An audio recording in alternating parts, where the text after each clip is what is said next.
Olá! O golpe militar completou 50 anos e o processo de redemocratização, que começou em 1985, está prestes a atingir 3 décadas. Durante esse período, o Brasil teve 6 presidentes civis, sendo 4 eleitos pelo voto direto. O que aprendemos nesses quase 30 anos de democracia? Onde os resquícios da época da ditadura ainda teimam em se esconder? Para responder a essas e outras perguntas, eu recebo aqui no estúdio os deputados Luiz Paulo e Marcelo Freixo. Obrigada pela presença, deputados. Gostaria de começar falando pelos avanços democráticos, na opinião dos senhores. Bom, na verdade, esses 50 anos, ele pode ser dividido em 2 fases. E para ter um marco histórico, eu considero a Constituição de 1988. Então, eu diria que nós temos, a partir de abril de 64 até a Constituição de 88, 24 anos de regime ditatorial, 24 anos de regime de exceção e 26 anos de processo democrático nesse país. Processo democrático que precisa muitos aperfeiçoamentos, porque ele ainda traz muitos resquícios, mesmo com a Constituição de 88, desse período autoritário. As recentes manifestações de rua demonstram claramente que instrumentos da democracia direta precisam ser introduzidos na democracia representativa que nós vivemos, exatamente para consolidar o processo democrático. A Constituição de 88, ela diz no seu primeiro artigo que nós vivemos na República Federativa do Brasil e, na prática, nós vivemos na República Unitária do Brasil, com um poder concentrado na mão da União, que é um resquício autoritário, não?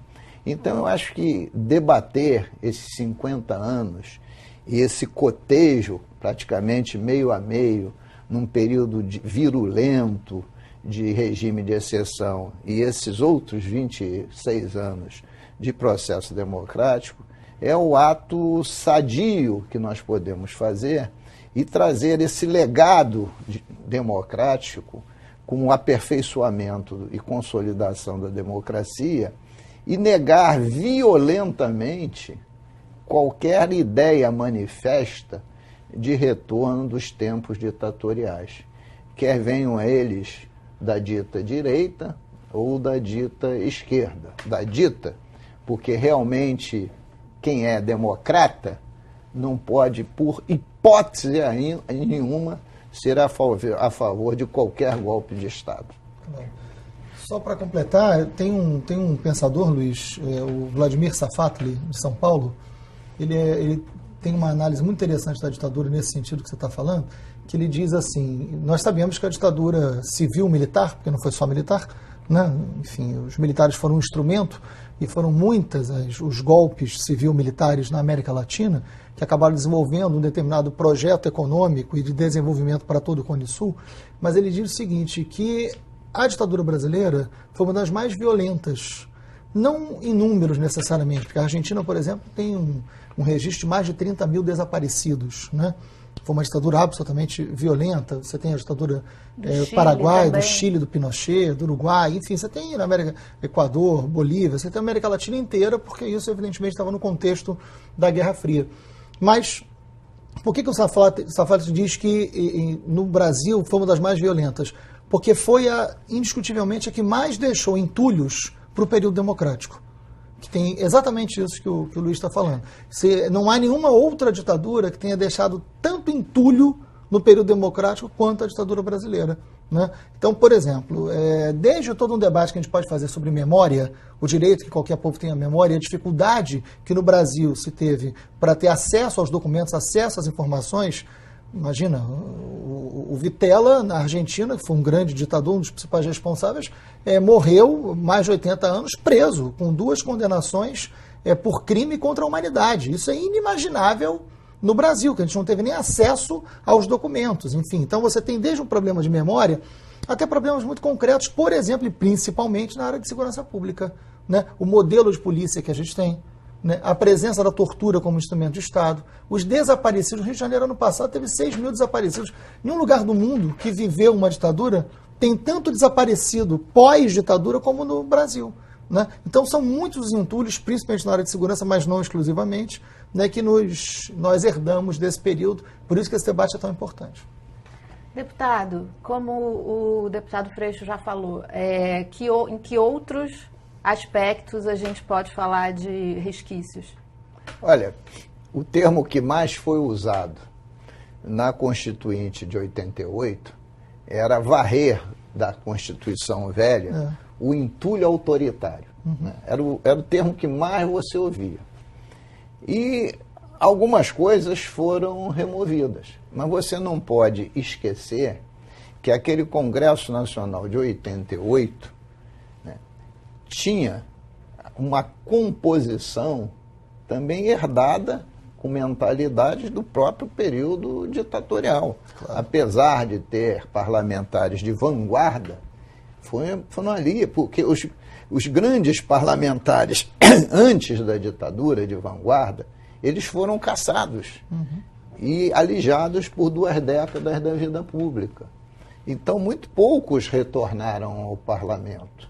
Então, aquele parlamento também simbolizava uma época de remover o entulho da ditadura, o entulho autoritário, mas ainda com aquele pensamento conservador. Não? Por exemplo, eles removeram algo que chamavam entulho autoritário, que, no meu entendimento, era profundamente importante e não era um entulho autoritário. Não colocaram na Constituição a obrigação de você discutir as regiões metropolitanas. Você definir forma, porque achavam que a região metropolitana tinha sido uma mera criação da ditadura, quando ela faz todo sentido sob o ponto de vista da organização territorial e da prestação dos serviços. E mantiveram o entulho autoritário, que é a lei orçamentária de 64, que não foi da ditadura, que foi do Jango, um pouco antes do Jango sair, né, que é a 6.420, mas que a ditadura manteve, né, onde dá um poder excessivo ao chefe do executivo, com a teoria do remanejamento das dotações orçamentárias e também do contingenciamento. Com isso, os parlamentos ficam acachapados, submissos, e dá um poder de caneta ao chefe do executivo de transformar o orçamento em peça de ficção. Isto é um entulho autoritário fortíssimo, porque se um parlamento fraco, né, faz com que os chefes de executivo sejam mais autoritários, não consultem a população, errem mais e até mesmo quebra o equilíbrio, sejam menos fiscalizados e possa até ter mais corrupção. É um exemplo.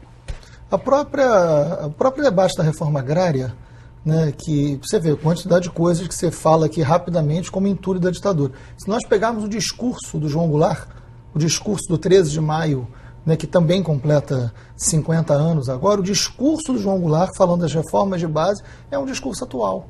Eu conversava sobre isso com o Luiz há um tempo atrás. Né? É um negócio impressionante. Quer dizer, como que um discurso, uma liderança política feita há 50 anos pode ser atual? Alguma coisa está errada nesse momento. Né? 13 de março. 13 de março de 64. 13 de março. Eu falei maio? Não, 13 de março. 13 de março, o comício da Central do Brasil, que talvez tenha sido, de toda a nossa república, o comício mais importante, né, politicamente analisando. E ele fala das reformas de base, fala da reforma tributária, fala da reforma universitária, fala principalmente da reforma agrária. Hoje, quando você olha para a estrutura agrária brasileira, você vê que o discurso do João Goulart é absolutamente atual e necessário. Então tem alguma coisa errada. O Freixo é bem mais jovem que eu, felizmente, né, Freixo? Mas em 64, o que mais se ouvia era a questão do latifúndio e do minifúndio, né? Teve até uma famosa música, né, que dizia o que lhe resta desse latifúndio. São 7 palmas de cova que resta desse latifúndio. E os latifúndios, hoje, continuam, só que tem com outra roupagem. Os latifúndios não simbolizam mais os grandes coronéis. Os latifúndios hoje simbolizam as grandes multinacionais. Sim, o agronegócio. O agronegócio, os transgênicos, etc. Mas a questão ainda é a mesma. A reforma tributária que o Jango propugnava é até hoje a reforma que se quer, né? Que se quer fazer. Por quê? Porque a concentração dos recursos na mão da União, com mais de 65% de tudo que se arrecada no país na mão da União, é também um entulho autoritário para que prefeitos e governadores, principalmente os prefeitos e governadores de estados e municípios que têm uma arrecadação menor, se ajoelhem e fiquem de pires na mão pedindo a sua excelência o poder. Eu costumo brincar e fazer uma comparação. Tiradentes foi morto, esquartejado, né? Passou aqui pela Assembleia, inclusive. Sim, foi preso. Por quê? Porque ele se revoltou contra a lei dos quintos. O que era a lei dos quintos? Era você não aceitar que 20% do ouro que o Brasil produzia fosse para a coroa imperial. Olha, 20%, ele ainda estava melhor do que a gente está hoje. Hoje está vigindo a lei dos terços. Mais de 33% do PIB, de tudo que o Brasil arrecada, né, vai para a coroa imperial, que é o poder central. Obrigada, deputados. A gente vai para um breve intervalo. Voltamos já já, é só um minutinho.